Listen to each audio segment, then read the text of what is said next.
The stories presented in this video are real, but we have changed the characters' names and altered images to protect their identities. The creator of this video is not an investigative officer.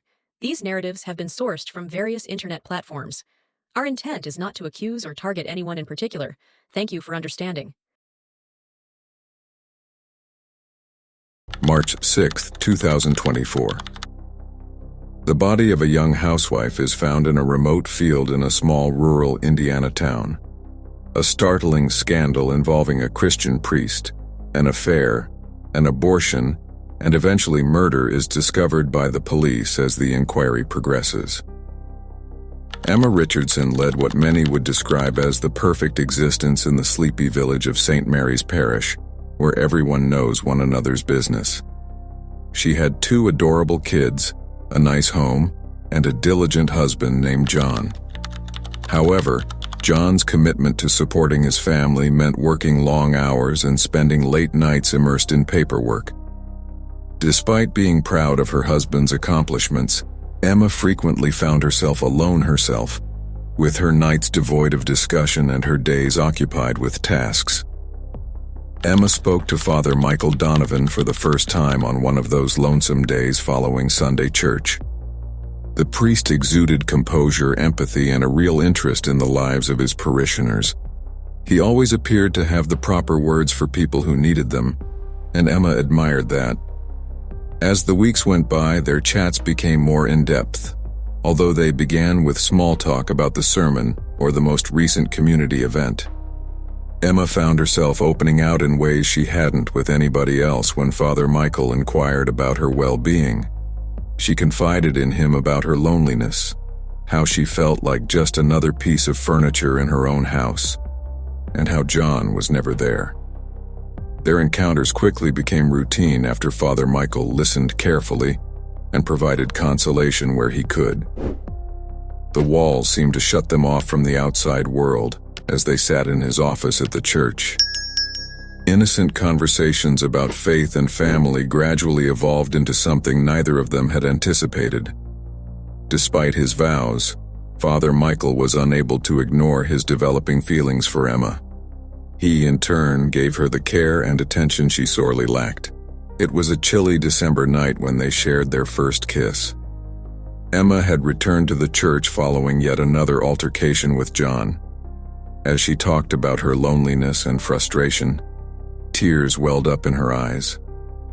Before they could think, Father Michael's lips found hers as he stretched out to console her. The passion was as instantaneous as the guilt. They were ensnared in a secret, from that point on, that would ultimately lead to their demise. Only a month after their initial kiss in January, Emma started to notice the warning signs. She was frequently exhausted, experienced morning nausea, and had erratic moods. She had a suspicion, but she was unwilling to confront it. She was excited and terrified at the possibility that she might be carrying Father Michael's child. She took a pregnancy test one evening after putting the kids to bed.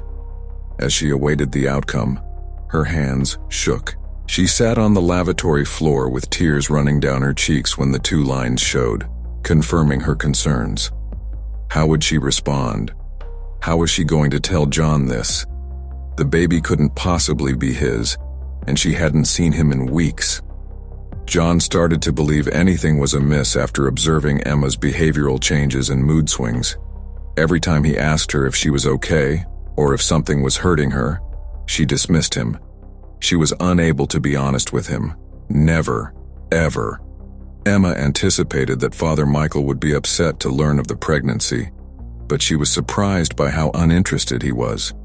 He was appalled by what it meant for him, not by the life they had produced. He was aware that if the affair was discovered, he would lose everything: his soul, his place in the church, and the community's esteem. He added frankly, "You have to get rid of it," his voice lacking the warmth that had previously drawn her to him. Emma was taken aback. Perhaps naively, she had believed that they might work things out, that perhaps this baby was a sign that they were destined to be together. However, Father Michael viewed the infant as only a danger to his meticulously planned existence. Father Michael persisted. He persuaded Emma to have an abortion day after day. He reminded her that it would ruin both of their lives and cause scandal. He informed her that they had committed a sin and that erasing the proof of their transgression was the only way to make amends. Emma, torn between her own shame and her love for him, finally consented. She called in the middle of February. Hours away in a city where no one would know her was the clinic. Both of them were silent for the majority of the drive as Father Michael took her there. He remained in the car when they got there, so she had to go alone into the chilly clinical facility. Although the process was brief, Emma felt as though a piece of her soul had been removed. Father Michael took her back to St. Mary's Parish after it was finished. The secret weighed heavily on Emma, but neither of them discussed what had transpired. Every time she saw Father Michael behind the altar, every time she knelt to pray, and every time she glanced at her kids, she felt it. She was constantly reminded of her wrongdoing and the life she had ended by the guy who had once been her lover and confidant. Emma and Father Michael remained silent for the days after the abortion. When they did talk, it was as though they were strangers.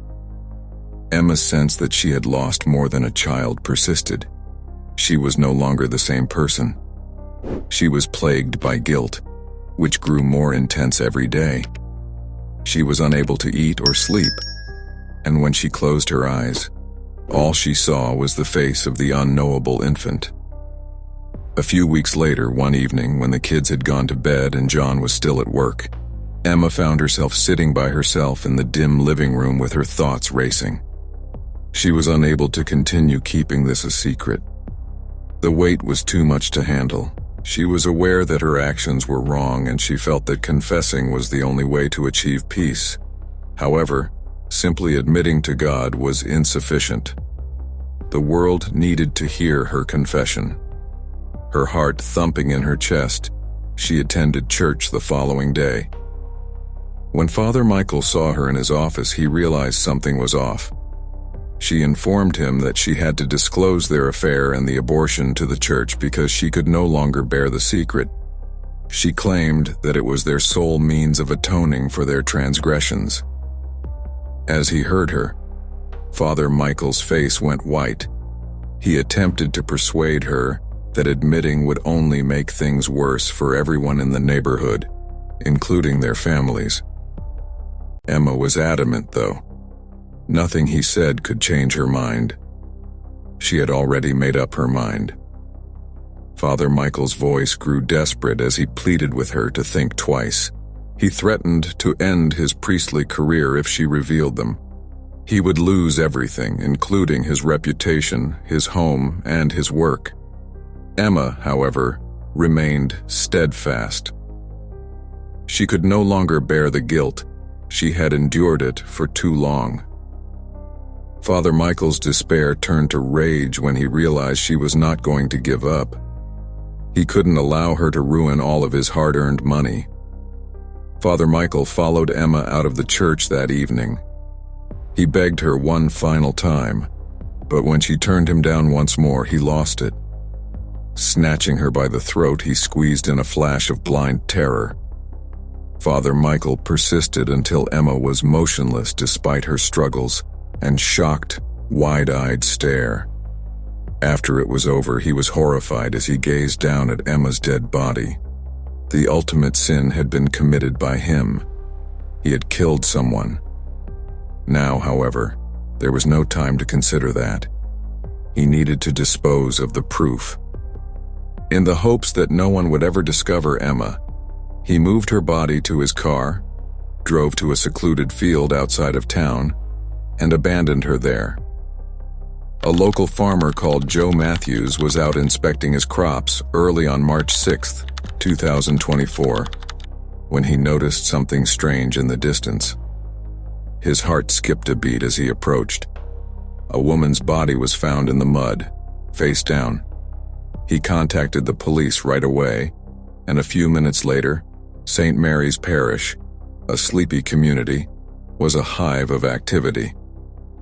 When the police arrived, They immediately recognized the body as that of Emma Richardson, a well-known and respected community member.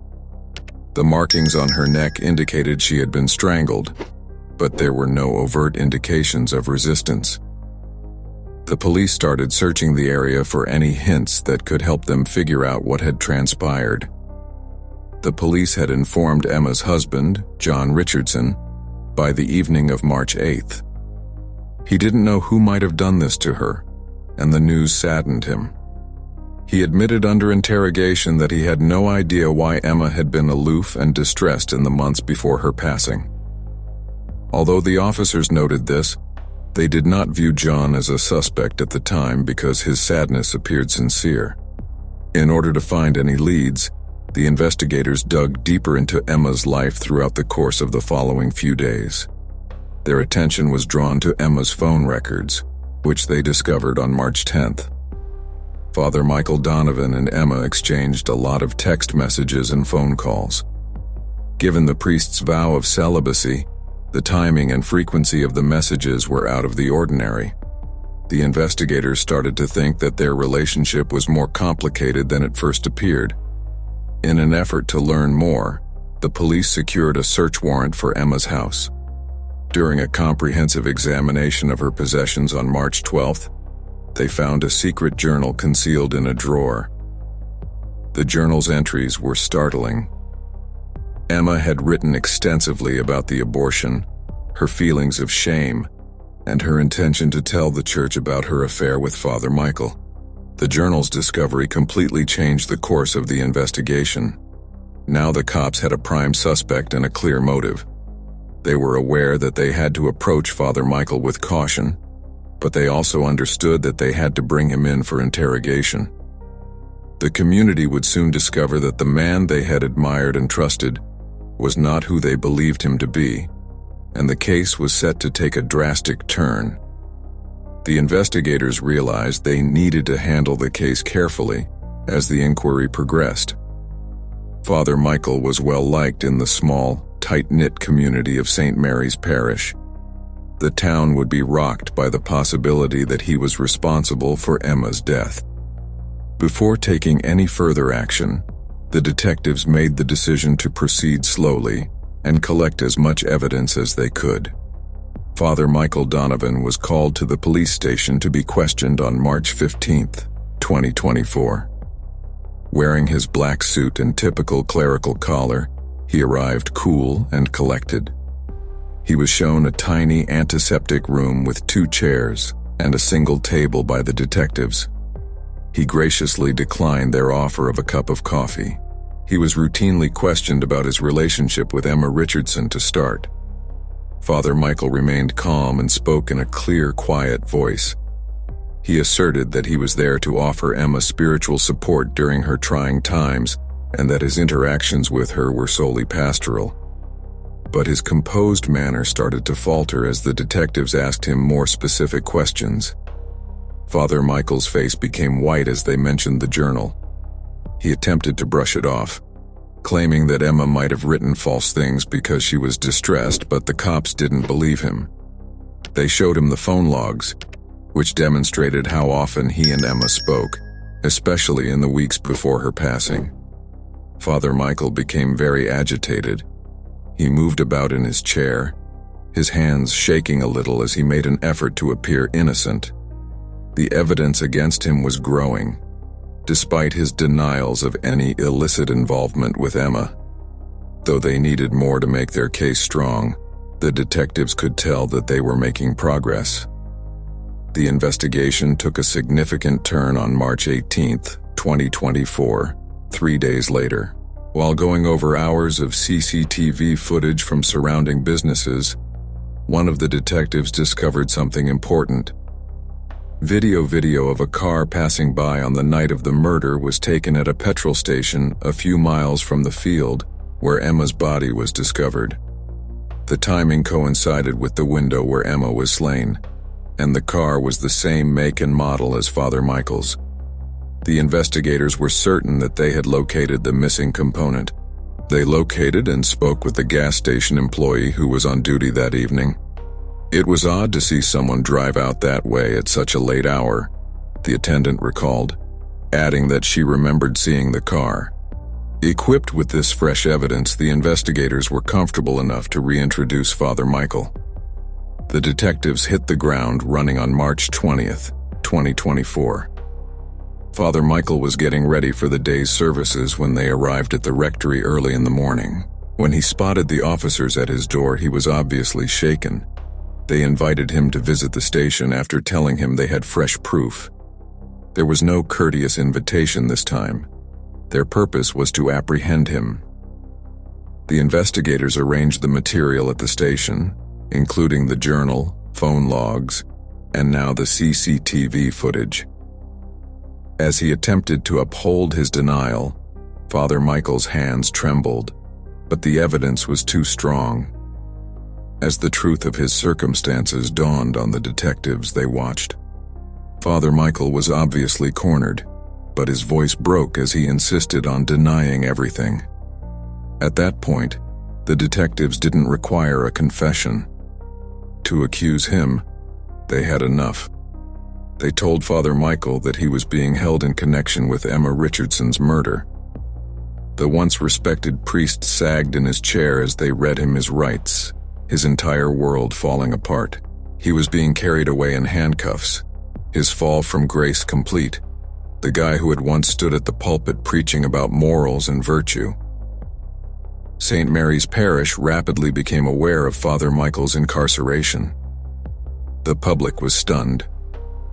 Many found it hard to accept that the man they had confided in and trusted with their faith could be capable of committing such a crime. Knowing that the truth would finally be revealed in the courtroom, the sleepy hamlet prepared for the trial that would soon follow Father Michael's arrest. The community would be affected for years to come as a result of the revelation of St. Mary's Parish's secrets. On a chilly, overcast morning in late September, Father Michael Donovan's trial got underway. People from St. Mary's Parish crowded the courthouse, curious to learn more about the scandal that had shook their neighborhood. District Attorney Susan Wright, a shrewd and tenacious lady renowned for her unwavering pursuit of justice, headed the prosecution. Father Michael, who had formerly been a proud figure, now sitting across the courtroom, slumped in the defendant's chair, his eyes sad. The trial began, and DA, without wasting any time, Wright presented Father Michael's argument.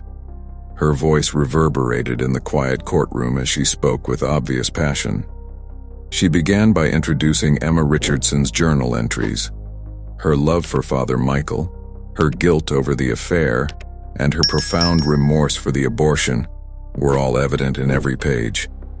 The jury paid close attention as DA, drawing an image of a woman who had been misled by the guy she trusted, Wright read Emma's comments out loud. DA Wright then presented the call logs and text messages. These demonstrated Emma's constant efforts to get in touch with Father Michael in the latter days of her life. The messages were bewildered and sorrowful, begging and desperate. Father Michael had disregarded Emma's obvious struggles, leaving her to deal with the fallout from their behavior on her own. The pattern of communication, the frantic nature of Emma's messages throughout the course of the days, and the icy tone of Father Michael's succinct, contemptuous answers were all visible to the jury. However, the CCTV footage from the petrol station was the most incriminating piece of evidence. Father Michael's vehicle could be seen traveling toward the field where Emma's body was eventually discovered on the blurry video. The road was empty, it was late at night, and the window where Emma was killed was the ideal moment. Additionally, forensic evidence was submitted by the prosecution. There were traces of soil on Father Michael's shoes that matched the field where Emma's body was found, and tiny fibers on Emma's clothes that matched the interior of his car. Father Michael's defense team, headed by an experienced lawyer named Richard Green, readied itself to respond as the prosecution's case progressed. Green stood and spoke to the jury when it was their turn.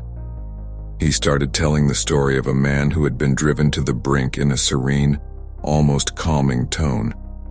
The affair was not denied by him. The evidence made it quite evident that Emma and Father Michael had been romantically involved.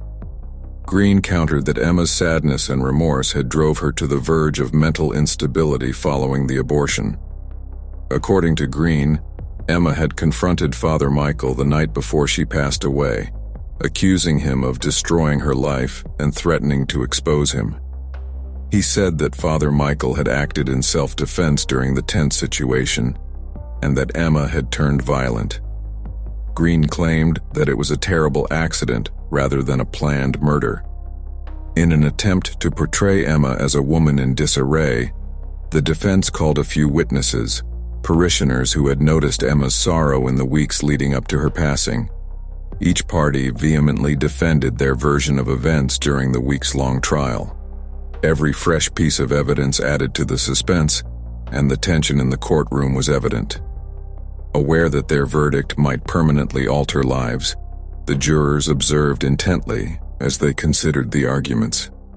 The jury returned with their decision after days of deliberation. The foreman stood, his voice calm yet solemn, and the courtroom fell silent. Father Michael Donovan, the defendant, is found guilty of first-degree murder by the jury. There was a collective gasp in the room. As the situation's reality set in, Father Michael's face lost color and he closed his eyes. The formerly esteemed priest was now a man with a murder conviction. His decline from grace was complete, and he would be imprisoned for the remainder of his life. The weight of the verdict sank over the courtroom as the judge handed down the sentence. Life in jail without the prospect of release. Once seen as a moral leader, Father Michael was now viewed by the residents of St. Mary's Parish as what he had become into. Their community's deepest secrets had come to light during the trial, and once the truth was out, it was impossible to ignore. The courtroom gradually grew empty as Father Michael was taken away in handcuffs. For years to come, people would recite the narrative of Emma Richardson and Father Michael Donovan, which serves as a warning about love, treachery, and the ultimate cost of sin. With the events that had transpired in their midst permanently altered, the residents of St. Mary's Parish went back to their daily lives. Even though the trial was done, the community will always be plagued by the memories of what had transpired. As much as we enjoyed creating this video, we hope you found this true crime narrative entertaining. Click here to view another exciting real crime story. Then subscribe to the channel to witness more crime stories.